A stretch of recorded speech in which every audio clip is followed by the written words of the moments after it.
Acidity और bloating रहती है, और इस सब से छुटकारा। यूरोपियन यूनियन पर भारत के कड़े एक्शन की मार इस कदर से पड़ी है कि पूरा यूरोप तेल के लिए तरस उठा है।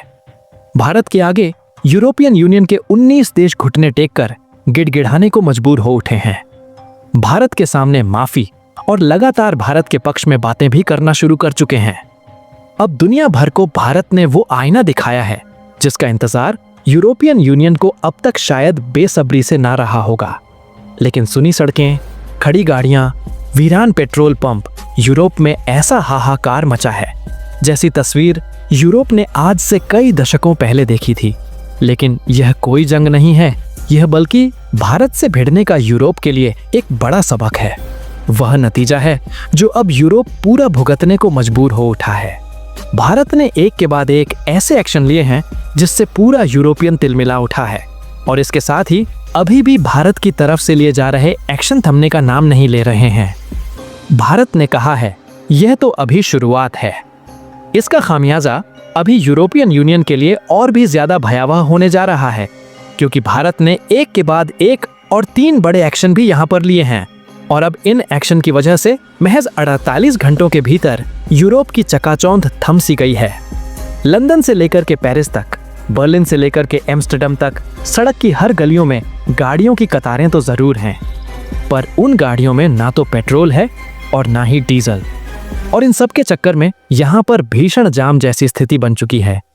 जिस देश को अब तक यूरोपियन यूनियन कमजोर और उसके इशारों पर दब जाने वाला देश समझ रहा था, अब उस देश ने उसे वो ताकत दिखाई है जिससे अब यूरोपियन यूनियन को साफ पता चल चुका है कि भारत पूरे के पूरे होल्ड वर्ल्ड में ग्लोबली सप्लाई चेन ऑनेल की कंट्रोल करता है, चाहे वह खुद रिफाइन करके हो या फिर उसे किसी भी तरीके से दुनिया के अलग अलग कोनों पर पहुंचाने का काम हो। भारत तेल का बादशाह बनने के साथ ही अपनी असल ताकत से एक झटके में पूरा का पूरा गेम प्लान यूरोपियन यूनियन का पलट करके रख दिया है। अब 1-2 नहीं बल्कि यूरोपियन यूनियन के 27 देशों में से 19 देश भारत के सामने घुटने टेकने को मजबूर हो उठे हैं। अब इन 27 में से 19 देशों ने अंदर ही फूट पड़नी शुरू हो चुकी है। बता दें, यूरोपियन यूनियन के 19 देशों ने भारत के खिलाफ लगाए गए प्रतिबंधों से अपना समर्थन वापस लेते हुए भारत से पुनः व्यापार के और ऑनेल की परचेसिंग को शुरू करने का फैसला लिया है। साथ ही यूरोपियन यूनियन की 20 सभा के बीच भारत पर लगाए प्रतिबंध के दस्तावेज, उन कागजों को भी फाड़ दिया गया जो कि भारत पर प्रतिबंध आरोपित कर रहे थे। इस पूरे घटनाक्रम के बीच यूरोपियन यूनियन की युसला वन डेयर भी हतप्रभ तब रह चुकी है जब यूरोपियन यूनियन के अंदर ही भारत को लेकर के आपसी फूट के सवाल उठने शुरू हो चुके हैं। कई देश यह मान रहे हैं कि भारत के साथ उन्हें किसी भी तरीके से अब व्यापार को शुरू करना होगा, तो वहीं कई सारे देश अभी भी इसी जिद पर अड़े हुए हैं। लेकिन भारत ने आगे जो एक्शन लिया है उसे सुनने के बाद अब यूरोपियन यूनियन के होश उड़ चुके हैं।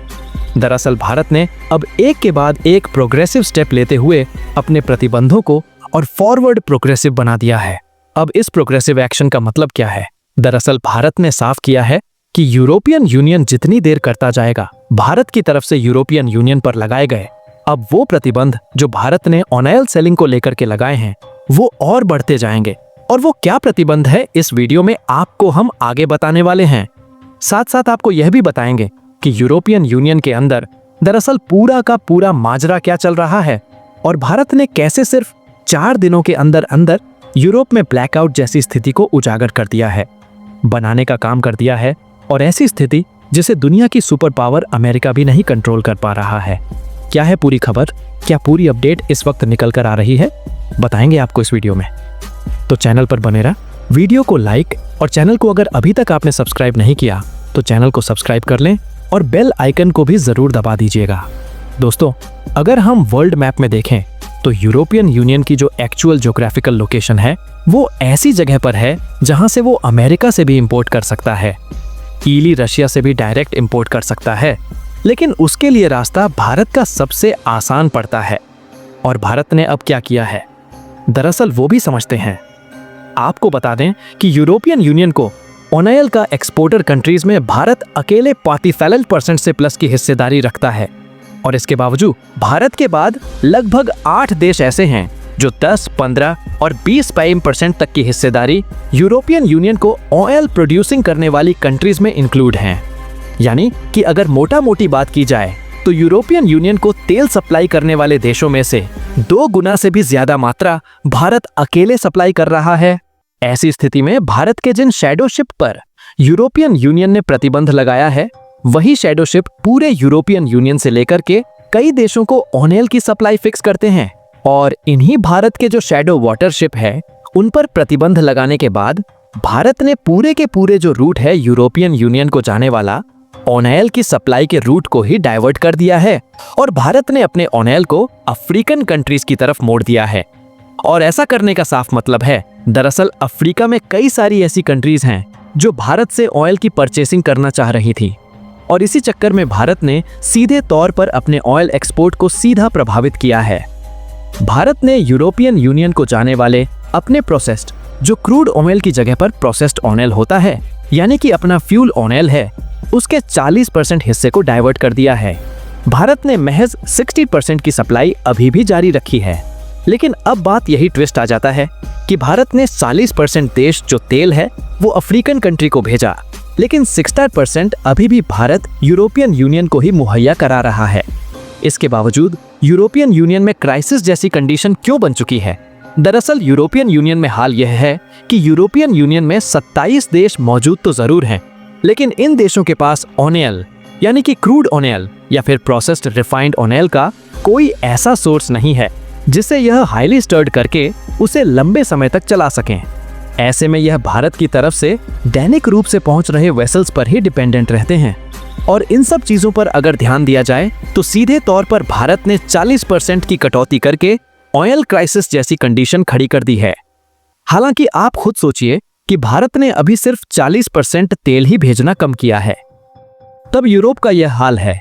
लेकिन अगर भारत इसे 80 या फिर 68% कर देता है तो यूरोप में तेल की कीमतें लगभग 8 गुना तक ज्यादा बढ़ने की उम्मीद बताई जा रही है।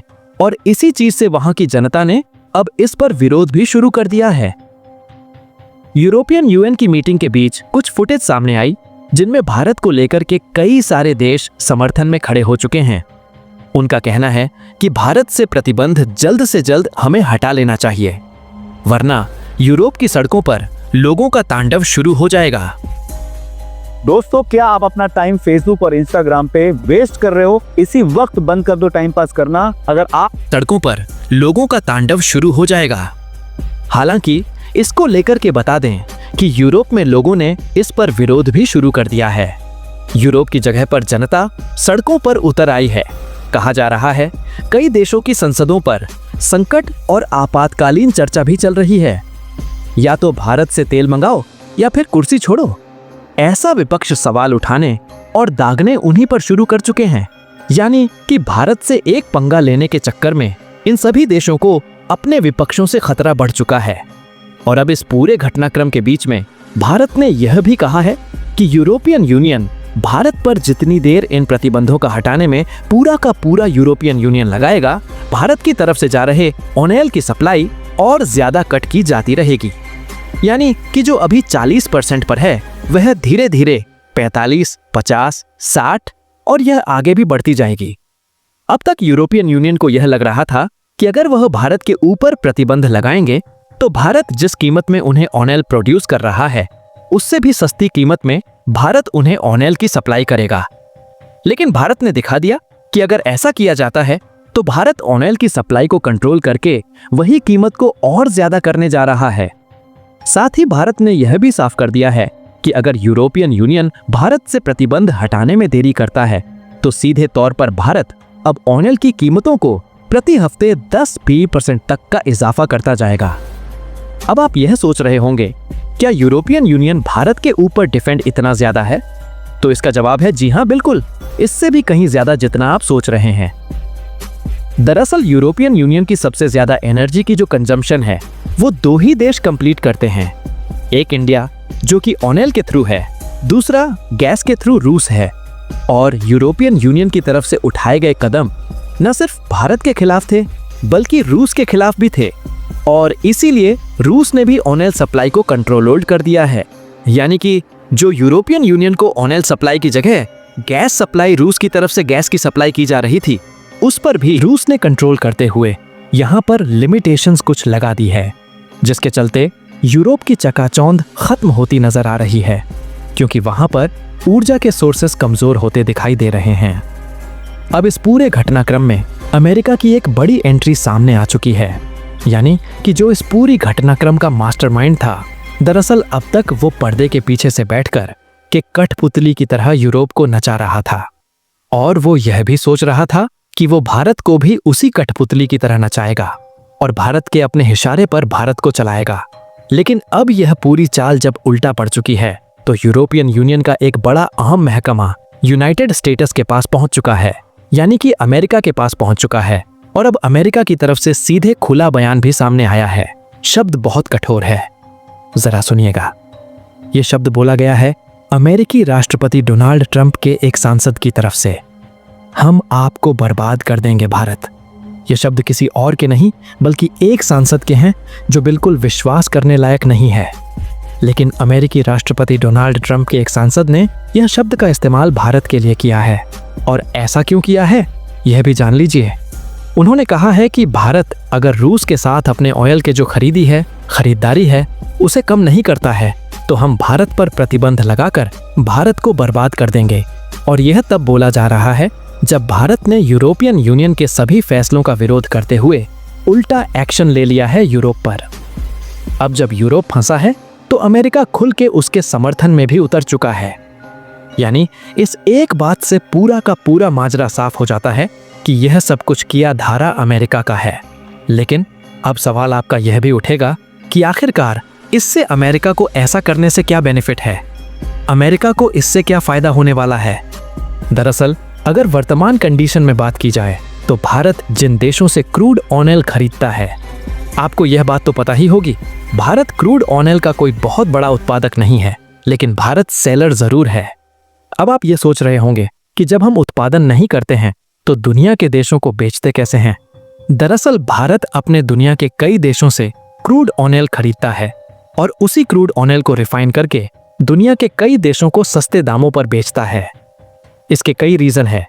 दरअसल अमेरिका का क्रूड ऑयल काफी महंगा है अगर तुलना की जाए रूस से, और दूसरी बात अमेरिका के प्रतिबंधों के चलते रूस भारत को सस्ते दामों में अपना क्रूड ऑयल बेचता है, जिसे भारत रिफाइन करके अपना मुनाफा कुछ फायदा ऐड करके भारत दुनिया के कई देशों को सस्ता ऑयल सप्लाई करता है, और यूरोप भी उनमें से एक ही है। और दूसरी बात, भारत रूस के बाद दूसरे नंबर पर अमेरिका से ही क्रूड ऑयल खरीदता है। अब आपको समझ में आ गई होगी पूरी की पूरी कहानी। दरअसल अमेरिका चाहता है कि भारत रूस के साथ क्रूड ऑयल की परचेजिंग में कमी करके इसे अमेरिका की तरफ शिफ्ट करे, जिससे अमेरिका का भारत के साथ जो ट्रेड डेफिसिट है, यानी व्यापार घाटा जो अमेरिका चल रहा है, जिस घाटे में उस घाटे की पूर्ति इस ऑयल के कंजम्पशन से किया जा सके। लेकिन जरा सोचिए कि अगर भारत को, हालांकि यह एग्जैक्ट आपको अमाउंट नहीं बता रहे, हम आपको बता रहे हैं कि अगर मान लीजिए कि RS-60 में रूस से भारत को 1 बैरल प्रति जो मिलता है ऑयल वो मिल रहा है, लेकिन अगर वही 80 बैरल RS-80 में बैरल मिल रहा है अमेरिका से, तो भारत को बेनिफिट किससे है? रूस से है। और अगर रूस से है तो भारत क्यों अमेरिका की तरफ ज्यादा शिफ्ट करेगा? हालांकि ऐसा नहीं है कि अमेरिका से भारत खरीदता नहीं है, लेकिन इस हाई प्राइम की वजह से भारत इसकी क्वांटिटी काफी कम रखता है रूस के कंपैरिजन। लेकिन अमेरिका चाहता है कि वह प्राइस भी कम ना करे और भारत उससे खरीदारी भी बढ़ा दे, और इसलिए वो भारत को प्रतिबंधों की धमकी दे रहा है। कभी खुद देता है तो कभी यूरोपियन यूनियन की तरफ से यह काम करवा रहा है। अब आपको यह पूरी की पूरी घटनाक्रम समझ आ गई होगी, लेकिन भारत के ये प्रोग्रेसिव स्टेट जो इस वक्त एक्शन के लिए गए हैं वो दुनिया को चौंका देने वाले हैं। और अब दोस्तों, आपको हमारी यह वीडियो कैसी लगी कमेंट बॉक्स में जरूर बताएं। मिलते हैं अगले वीडियो में, तब तक के लिए जय हिंद जय भारत। साड़ियों का बिजनेस शुरू किया था मैंने, अब ये तो पता कर लिया कि साड़ी कहाँ से लानी